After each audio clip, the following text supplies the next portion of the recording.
Sim Notícias. Oferecimento Linhares Online. Conectividade e soluções. Hotel Ibis Style. Sua parada certa em São Mateus. Rimo. Roupeiro 6 portas Jundiaí, apenas R$12 de R$ 99,90. Móveis Rimo. Olá, o Sim Notícias está começando. Fique bem informado a partir de agora com os principais fatos de Linhares e região. Veja na edição de hoje. Acidente na BR-101 matou um motociclista, foi nesta manhã de terça-feira. Tentativa de homicídio no residencial Rio Doce.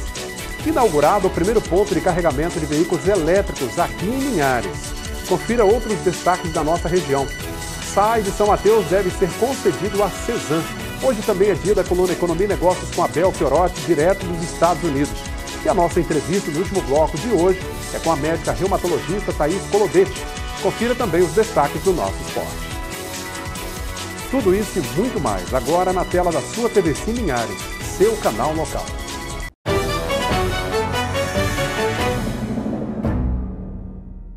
Um acidente na BR-101 matou um motociclista nesta manhã de terça-feira. A batida entre um carro e a moto da vítima foi em Jacupemba, município de Aracruz.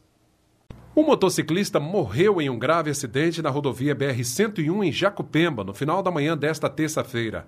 A moto que a vítima conduzia bateu de frente contra um veículo Corsa. Com o impacto, o motociclista foi lançado a vários metros de distância e morreu no local. A batida foi na altura do quilômetro 175 da rodovia, no perímetro urbano de Jacupemba. O trânsito ficou lento no local até a retirada do corpo do homem, ainda não identificado. Após o trabalho da perícia da Polícia Civil, o corpo foi encaminhado para o Serviço Médico Legal de Linhares e liberado para sepultamento em seguida. A Polícia Militar atendeu a uma ocorrência de tentativa de homicídio no residencial Rio Doce, em Linhares. Os policiais receberam a informação de que um jovem havia sido esfaqueado, mas foi encaminhado para hospitais da cidade. A PM, então, esteve em 3 hospitais do município, porém, em nenhum deles a suposta vítima deu entrada. A ocorrência policial foi finalizada sem que o suposto esfaqueamento tenha sido confirmado. Há a suspeita de que a vítima tenha procurado ajuda em outro local. O caso está sendo investigado. E nesta quarta-feira comemora-se o aniversário de 29 anos do Código de Defesa do Consumidor. Em Linhares, o PROCON Municipal completa 25 anos. Em 2019, o órgão já realizou quase 3.400 atendimentos à população. O maior número de reclamações que chegam ao PROCON são contra financeiras. Foi inaugurado nesta terça-feira em Linhares o primeiro posto de carregamento de veículos movidos a energia elétrica.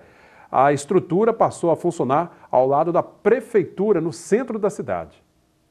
Linhares foi escolhida estrategicamente para receber o primeiro posto de recarga de veículos elétricos do norte do estado. Linhares ele é um município de grande porte para o Espírito Santo, muito importante. E ele faz parte do corredor de norte-sul que nós estamos fazendo, que contempla 7 postos. Para poder recarregar aqui o carro, no caso, para poder abastecer, o que o cliente tem que fazer? O cliente vai poder entrar no site da EDP, edpsmart.com.br, se cadastrar, vai receber um cartão e após o recebimento desse cartão ele vai poder estar utilizando. A princípio ele vai utilizar até o final do ano gratuitamente e depois vai ter um valor que vai ser definido ainda, a gente vai passar, aí ele vai ter que entrar em contato com a EDP novamente para poder se cadastrar. Vários países já tomaram a decisão de proibir a fabricação de veículos que utilizem gasolina e diesel. E hoje Linhares dá um passo em direção a esse futuro. O posto foi inaugurado ao lado da prefeitura e pode ser utilizado por 2 veículos simultâneos. Serve tanto para carros elétricos quanto para híbridos. Ele vai poder vir aqui abastecer. Esse posto aqui ele tem a oportunidade de estar abastecendo 2 carros ao mesmo tempo. E cerca de 1h30 ele já consegue dar continuidade ao percurso dele. Dentre as vantagens do carro elétrico, a maior delas, sem dúvida, é para o meio ambiente, pois o veículo não emite ruído nem poluentes. É isso aí, torcer agora para que a frota também seja renovada, né? Tenhamos mais veículos elétricos circulando por aí. Terça-feira é dia da coluna Economia e Negócios com Abel Fiorotti, que vem fazendo uma série de bate-papo, né, de entrevistas com brasileiros que estão se dando bem nos Estados Unidos. Confira o bate-papo com mais um convidado por lá.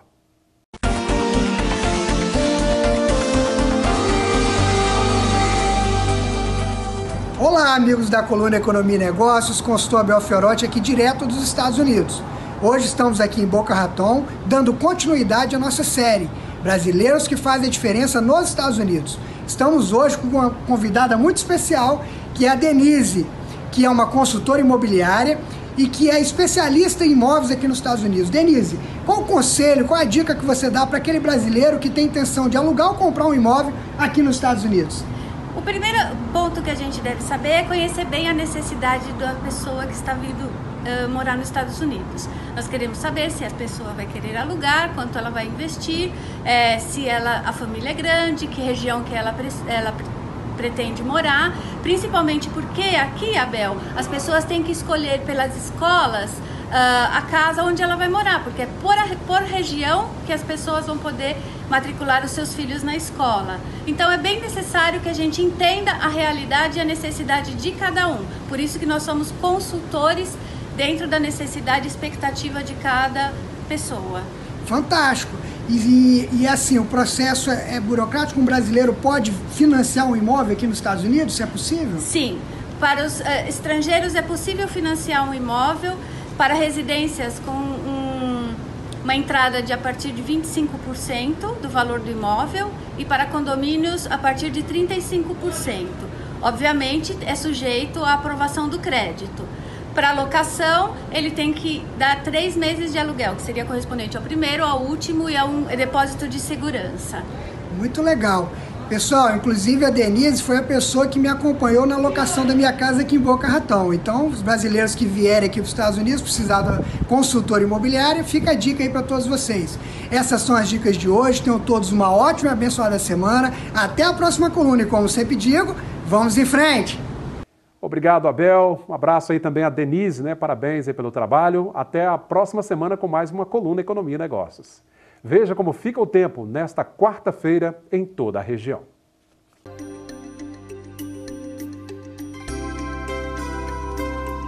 Quarta-feira de sol entre nuvens, mais uma vez sem chuva. As temperaturas sobem um pouco. Linhares terá mínima de 19, máxima 31 graus. Colatina com mínima de 16, máxima de 29. Em São Mateus, variação entre 18 e 28. E em Vitória, mínima de 18, máxima 30 graus. Daqui a pouco, depois do nosso intervalo, você confere mais um giro de matérias aqui pela nossa região.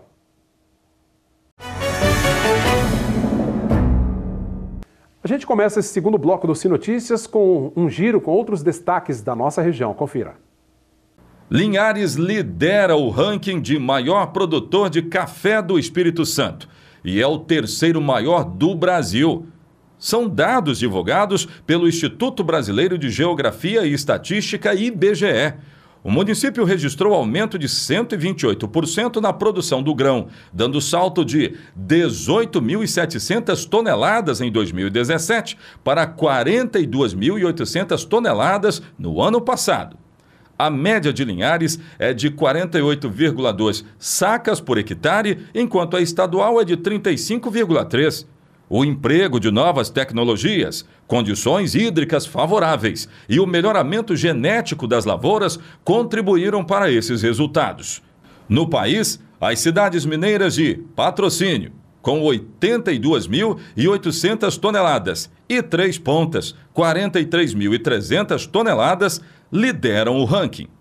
Com o objetivo de conscientizar a população sobre a realidade do suicídio e também das doenças mentais, o Centro de Valorização da Vida, CVV, com apoio da Prefeitura de Linhares, por meio da Rede de Atenção Psicossocial da Secretaria Municipal de Saúde, realizam neste sábado, dia 14, a Caminhada pela Valorização da Vida. O tema é Suicídio. É possível prevenir. Saber ouvir pode salvar vidas. A caminhada faz parte da programação do Setembro Amarelo, mês mundial de prevenção do suicídio, e terá início às 9 horas da manhã, com saída da Praça 22 de Agosto, e vai percorrer as principais ruas e avenidas do município de Linhares. E a Câmara de Vereadores de São Mateus debate a proposta de concessão do SAAI, o Serviço Autônomo de Água e Esgoto do município, para a Companhia de Abastecimento do Espírito Santo, a CESAM. O presidente da Câmara de Vereadores de São Mateus falou sobre o assunto. É um momento importante para o município. Quando começou-se a debater a concessão SAAI para a CESAM, eu prometi à população que seria colocado um ponto final nesse debate. Ou seria pela aprovação ou rejeição, porque o vereador ele tem o voto dele independente. Então hoje, para passar a concessão SAAI para CESAM, precisa de 8 votos. Abaixo disso aí será rejeitado. Por exemplo, se tiver 7 votos, não passa a concessão.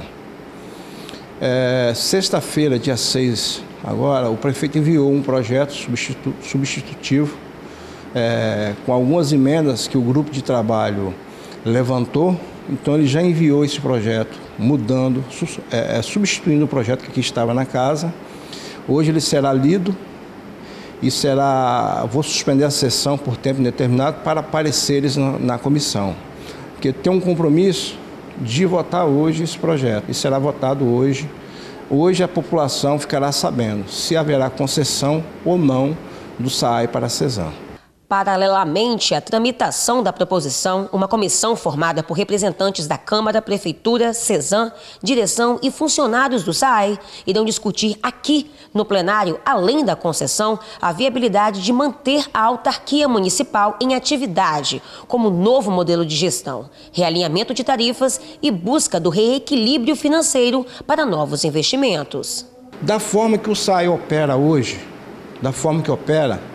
ele, se passar para a concessão, ele não vai continuar operando da mesma forma.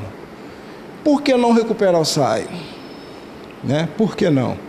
Se vamos aumentar a tarifa de água e esgoto para passar para uma concessão, por que não fazermos nós mesmos e recuperarmos as finanças do SAAI? Criar um conselho gestor que iria acompanhar toda a aplicação de recursos no SAAI. Então, se fizermos isso, é evidente que vamos recuperar. Se a CESAM pode recuperar, por que o município não pode recuperar o SAAI? Confira comigo como fechou este dia o mercado do café.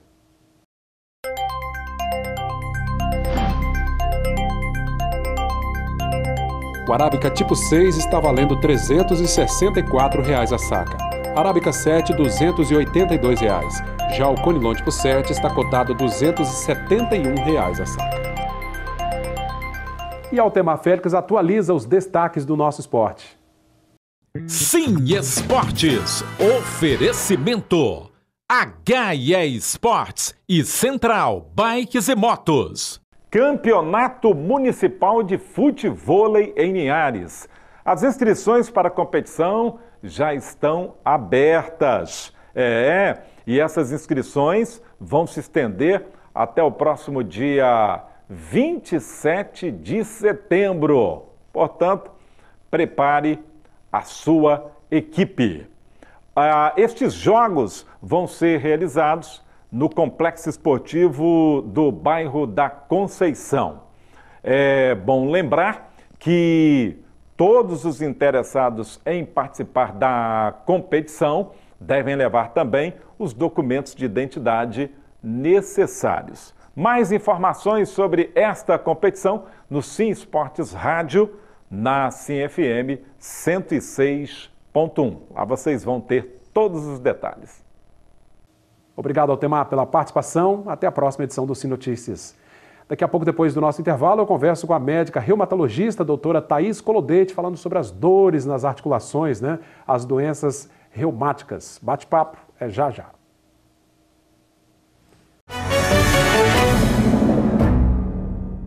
E a gente, nesse último bloco do Sim Notícias, nós vamos falar sobre doenças reumáticas, que acometem pessoas no mundo inteiro. A gente tem sempre visto pessoas reclamando, E eu vou conversar hoje com a doutora, que é reumatologista, a doutora Thaís Colodete, especialista nessa área, e vai explicar pra gente, o que são as doenças reumáticas. Tudo bom, doutora Thaís? Boa noite. Boa noite, Cláudio. Doutora Thaís, sempre tem alguém reclamando de uma dor, de um desconforto, Agora, em linhas gerais, as doenças reumáticas são muitas, Então, Cláudio, queria agradecer essa oportunidade de estar aqui no programa, falando um pouquinho das doenças reumatológicas, apresentando as doenças, o reumatismo. Na reumatologia, a gente tem cerca de 120 doenças reumatológicas. Eu vou começar falando um pouquinho das que acometem o aparelho locomotor, tá? Ou seja, a pessoa tem dificuldade de andar, de caminhar. Isso, alguma agressão na articulação, no músculo, no tendão, tá? Que são as conhecidas tendinites, bursites, artrite, tá? E a fibromialgia. Tá? A gente também tem as doenças de etiologia autoimune, tá? Que são doenças em que ocorre uma desregulação do nosso sistema imune.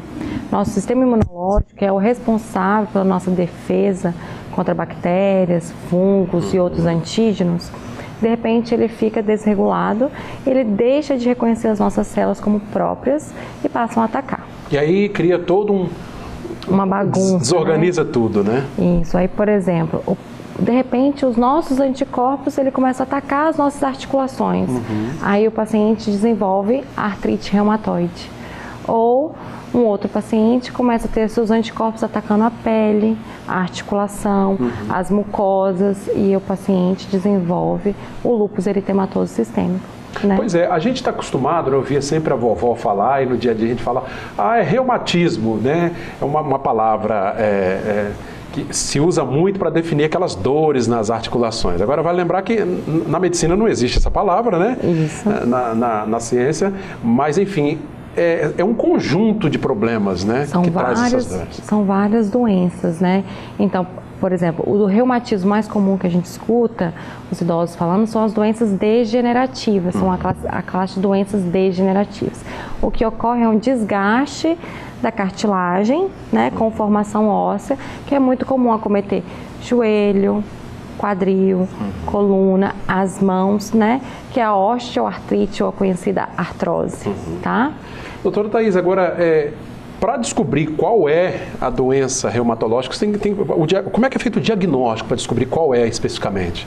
Então, o diagnóstico da doença reumatológica, ele envolve a anamnese, né, que é o bate-papo do médico com o paciente, o exame físico, é o médico examinando a articulação, tá? E a realização de exames complementares. Mas o mais importante para a gente é a queixa do paciente, né? Como é a dor que o paciente tem, qual é a característica dessa dor, se ela é pior pela manhã, se ela é pior à noite, se ele acorda à noite com essa dor, tá? Eu vou dar um exemplo para ficar mais fácil para todo mundo em casa entender. Então, vamos imaginar um cenário de uma paciente chegando no consultório, uma mulher de meia idade, com seus 40 e 50 anos, que ela começa a sentir um inchaço nas articulações das mãos e nos punhos, tá? Ela vai reclamar que essa mão está ficando mais travada, com uma dificuldade de abrir e fechar as mãos logo pela manhã. Até eles costumam reclamar que dificuldade para escovar os dentes ao acordar, a mão fica travada, né? E quando você vai fazer o exame físico desse paciente, você vê que as articulações das mãos, elas estão inflamadas, têm vermelhidão, estão inchadas, estão quentes e doloridas. Então essa paciente, ela tem uma forte suspeita para uma artrite reumatoide, tá? Olha aí. Mas só a anamnese e aí, claro, o exame físico para ajudar, né, a endossar esse diagnóstico. Então, essa mesma paciente, se a gente coloca ela em outro cenário, chegando essa paciente para a gente reclamando, falando, doutora, minha mão sempre me incomodou, tem muito tempo que essa mão me incomoda, mas ultimamente ela está incomodando um pouco mais. Eu estou com uma dificuldade para lavar uma roupa, para fazer um bordado, um crochê. Tá doendo, tá me incomodando, é pior no final do dia, eu acordo bem, mas conforme eu vou usando a minha mão, ela começa a me incomodar. Aí a gente vai examinar essa paciente, quando examina a gente vê os nódulos, que são os carocinhos nas articulações das mãos, tá? Que são os nódulos de Erdmann-Boechat, que é exatamente os bicos de papagaio. As pessoas costumam achar que só tem bico de papagaio na coluna, né? Mas tem todas as articulações. São as formações ósseas pelo desgaste da cartilagem. E aí cria uma inflamação ali, né? Isso gera um processo inflamatório e a pessoa sente dor. Interessante. Né? E aí vem aquele velho ditado também, né? Tô com dor nas juntas e tal.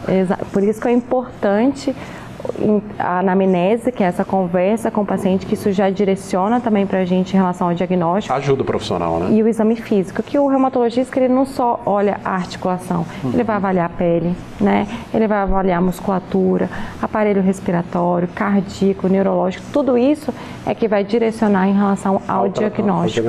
Agora, há pessoas que passam anos a fio sofrendo, né, com esse tipo de dores e acabam assim, né, ficando perdidos com relação a isso. Existe tratamento, tem jeito para esses problemas? Tem. O mais importante, eu falo para o paciente melhorar, para ter uma resposta ao tratamento, é um diagnóstico correto. Então, a gente aqui falando um pouquinho, a gente já viu que tem várias doenças reumatológicas. Então, se a gente pensar lá nas tendinites, bursites, que são as doenças que pegam o aparelho locomotor, né, que vai ajudar a pessoa a andar e fazer as atividades do dia a dia, se a gente não avaliar os fatores que estão contribuindo para gerar esse processo inflamatório, como a postura no trabalho, né? Se tem ergonomia, né? Se a musculatura está fraca, se a articulação já está em artrose, a gente não vai conseguir fazer um tratamento direcionado e esse paciente não vai melhorar. Então, avaliando tudo isso, além do medicamento, é assim que a gente consegue atingir a cura nesses casos, nesse grupo de doença, e melhorar e oferecer uma qualidade de vida para os pacientes. Agora, com relação às doenças reumatológicas, há algum fator hereditário também ou isso não tem? Sim, tem um componente hereditário, algumas doenças têm. Então, se a gente pensar nas doenças autoimunes, elas têm um componente genético associado, tá? Ou seja, se eu tenho um familiar que tem, é possível que um descendente dele também tenha, tá? Mas nas doenças autoimunes a gente utiliza medicamentos, né? Medicamentos imunossupressores, que existe até um medo da população em relação a esses medicamentos, porque o objetivo do remédio é diminuir a resposta inflamatória, o ataque àquele órgão que está inflamado. Então, no caso da artrite reumatoide, a articulação. Então, a gente diminui a resposta inflamatória à articulação. Fazendo isso, a gente consegue evitar que as juntas entortem, né, as deformidades, que é muito comum as pessoas acharem que quem tem reumatismo vai ficar com a junta torta. Isso a gente já não tem mais, isso era uma reumatologia lá atrás. Hoje a gente tem uma gama de medicamentos que a gente consegue evitar esse desgaste, essa destruição da articulação ou do órgão que está cometido e oferecer qualidade de vida, manter esse paciente sem dor, né? De maneira confortável, né? Doutora Thaís, muita gente reclama que nos períodos de temperaturas mais baixas as dores aumentam, né? As dores das articulações, o reumatismo, né? Piora. Tem alguma coisa a ver essa questão de temperatura com essas dores aumentarem ou não? Tem. Então, não tem nenhuma comprovação científica em relação a aumentar o processo inflamatório, mas no frio nós temos uma sensação maior de dor, porque as terminações nervosas, elas ficam mais, diminui a circulação nas terminações nervosas, então a gente tem uma sensação maior de dor. Ou seja, você sente que está doendo mais, não é que a dor aumentou, é o sentimento que você tem. E a gente fica mais parado, né? É difícil para levantar da cama, né? O humor fica mais deprimido, é diferente de um sol lá fora, então isso também contribui para a nossa sensação de dor. Tá certo. Agora, o que a senhora orienta assim, as pessoas que estão nos acompanhando, para quem já sofre do problema e para quem quer evitar também, né? Quais práticas saudáveis é possível se fazer para evitar ou pelo menos minimizar o problema? Sim, eu queria orientar vocês em casa que o que é importante, né, é manter hábitos de vida saudável, né? Então a gente tem uma dieta balanceada, evitar o sobrepeso, evitar o cigarro, né, evitar o álcool em excesso. Também ajuda a piorar? Muito. E a nossa saúde mental, né? Nós estamos no mês de setembro, então a gente precisa cuidar da nossa saúde mental, seja positivo. E é possível ter reumatismo, né, como todo mundo diz, e não ter dor, que é isso que a gente oferece hoje. Que bacana, gente. Esse bate-papo com a doutora Thaís Colodete, esclarecendo um pouco mais, né, tem tantos mitos, né, quando se fala de doenças reumáticas, né, reumatológicas, mas é importante esclarecer. Agora, na dúvida, sempre procurar o profissional, né, doutora Thaís? Pelo menos agora a gente falou um pouco em relação a quando o paciente tem que procurar um reumatologista, né, que isso é muito difícil o paciente chegar direto no reumatologista, ele fica muito tempo, né? Então, espero que tenha ajudado vocês em casa. Com certeza, ajudou, né, a esclarecer. Quero te agradecer por esse bate-papo, né, por essas explicações, viu, gente? Sentir dor, ficar sentindo dor constantemente, ninguém merece, né? Tem que buscar a ajuda do profissional. Doutora Thaís, obrigado pela presença. Muito obrigada, boa noite. A você que nos acompanha também pelas redes sociais, facebook.com/redesimlinhares. O nosso WhatsApp aparece aí 996224547. Esta entrevista, todos os nossos vídeos e reportagens, você revê pelo nosso canal no YouTube. E o telefone da redação, 3373-2000. TV Sim Linhares, seu canal local.